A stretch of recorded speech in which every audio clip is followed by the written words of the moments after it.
Twongeye kubasuhuza abakunzi bacu hano kuri News. Turabasaba gukora subscribe, like, comment mukanasharinga n'abandi. Tubahaye ikaze mu makuru y'uyu munsi. Abantu 11 bamaze gupfa bazize inkongi y'umuriro yibasiye amajyepfo ya Espagne. Muri iki gihe abatabazi bakomeje guhangana n'inkongi ikomeje gukwirakwira mu gace ka Las Gardas muri Almeria. Amakuru y'izi mpfu yatangajwe kuri wa gatanu. Abayobozi bo muri ako gace bavuga ko mu bantu bapfuye hari abantu 4 bakekwa ko ari Abongereza, nubwo bitaremezwa ku mugaragaro. Hitabajwe abatabazi babarirwa mu magana kuzimya iyo nkongi y'umuriro. Iyo nkongi y'umuriro yatangiriye mu gace karimo ibiti byinshi cyane hafi ya Las Gardas. Mu ntangiriro y'iyi nkongi abayobozi bo muri ako karere bavuze yuko iyi nkongi ishobora kuba yaraturutse ku nsinga z'amashanyarazi zagize ikibazo. Gusa sosiyete z'amashanyarazi muri Espagne zabiteye utwatsi. Iperereza riracyakomeje kugira ngo hamenyekane icyateye iyi nkongi. Imirambo y'abaguye muri iyi nkongi yagaragaye hafi y'umudugudu wa Berida hafi ya Las Gardas. Abandi bantu 19 baracyashakishwa. Ni mu gihe abaturage babarirwa mu magana bamaze kwimurwa kugira ngo barindwe iyo nkongi. Ikigo gishinzwe ubutabazi muri aka gace kivuga ko abantu bagera kuri 600 batari mu ngo zabo kubera inkongi. Abagera ku 148 bajyanywe mu bigo by'agateganyo byashyizweho kugira ngo bicumbikire abavuye mu ngo zabo. Abantu 4 bakomeretse bikomeye n'abandi bagizweho ingaruka kubera umwuka ushyushye bajyanywe mu bitaro kwitabwaho. Minisitiri w'intebe wa Espagne Pedro Sanchez yavuze ko igihugu cyashyize hamwe imbaraga n'ibikoresho byose bishoboka. Paka yananiwe kumva iby'intebe za miliyoni 11 zashaje nyuma y'amezi 7. Abadepite bagize komisiyo ishinzwe gukurikirana imikoreshereze y'imari n'imitungo bya leta Paka bagaragaje ko bitumvikana uburyo ikigo gishinzwe kugura no gukwirakwiza imiti n'ibikoresho byo kwa muganga mu Rwanda, Rwanda Medical Supply Limited, cyaguze intebe za miliyoni 11 nyuma y'amezi 7 zigahita zigira ibibazo bituma zitongera gukoreshwa. Ni ikibazo kigaragara muri raporo y'umugenzuzi mukuru w'imari ya leta y'umwaka wa 2025. Iyi raporo igaragaramo intebe zaguzwe amafaranga arenga miliyoni 11, ariko nyuma y'amezi 7 zihita zangirika. Umuyobozi ukuriye ishami rishinzwe kugura ibintu muri RMC, Ndekezi Ignace, ubwo bisobanuraga mu makosa yagaragaye muri raporo, yavuze ko isoko ryatanzwe nk'ibisanzwe ndetse intebe zakirwa ari nzima nyuma y'amezi make zitangira kugaragaza ibibazo. Yagize ati hari itsinda rigenewe kwakira ibikoresho nari ryasuzumye izo ntebe risanga zimeze neza, natwe twahise tuzakira, ariko nyuma y'amezi make ziri gukoreshwa nibwo zaje kugaragaza ikibazo zari zifite. Kubera icyo kibazo ntabwo intebe twaye kuzirebera gusa, twavuganye na rwiyemezamirimo tumwereka intebe yatuzaniye. Intebe rero nyuma ziza gutangwa ubu zirakora neza nta kibazo zifite. Atariko icyo nacyo twarakimenye muri ba rwiyemezamirimo harimo abantu bashobora kugenda baduhereza ibikoresho bitujuje ubuziranenge.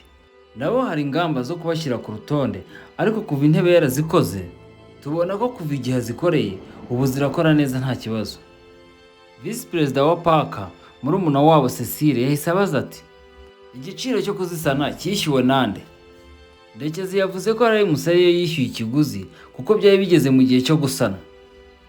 Yavuze ati igiciro cyo kuzisana cyishyuwe na RMC. Ati yari amafaranga makeya, ngira ngo miliyoni 200,000 niyo yakoreshejwe kugira ngo bazisane zongere zikore. Depite murumuna wabo yavuze ko ari igihombo nubwo biyemeje kutongera gukora amakosa. Habuze gato ngo umugenzi ace mu idirishya ry'indege iri kuguruka.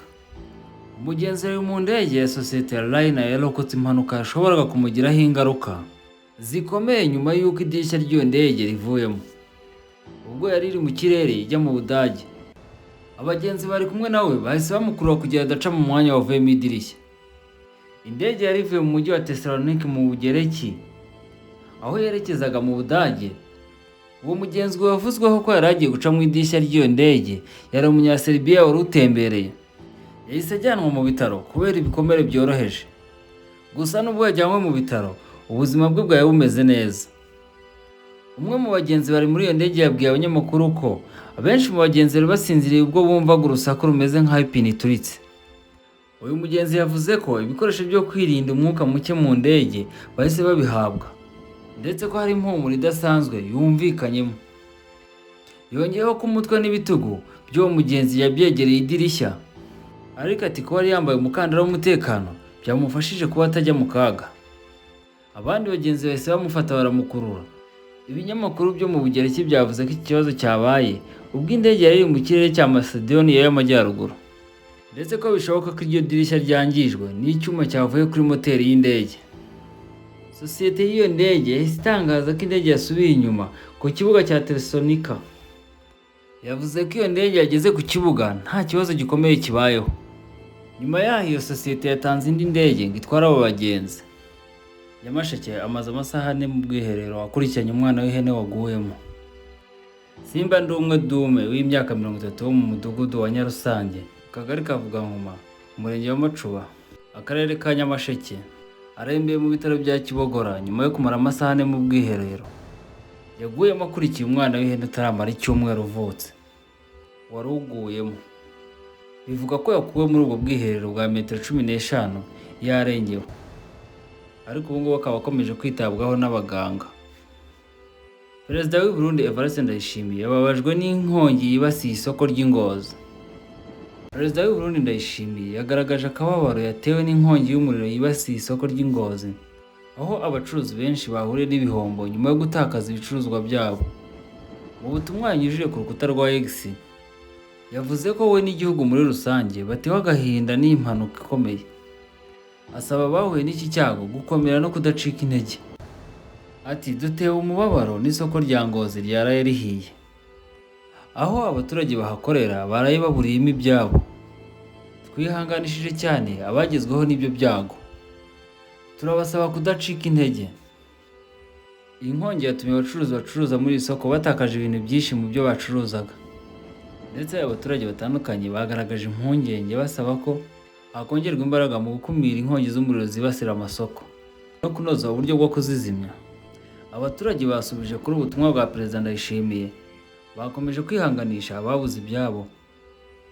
Abandi bavuga ko hakenewe ubushakashatsi bwimbitse ku gitera inkongi z'umuriro zikunze kwibasira amasoko yaho kugira ngo zikurweho.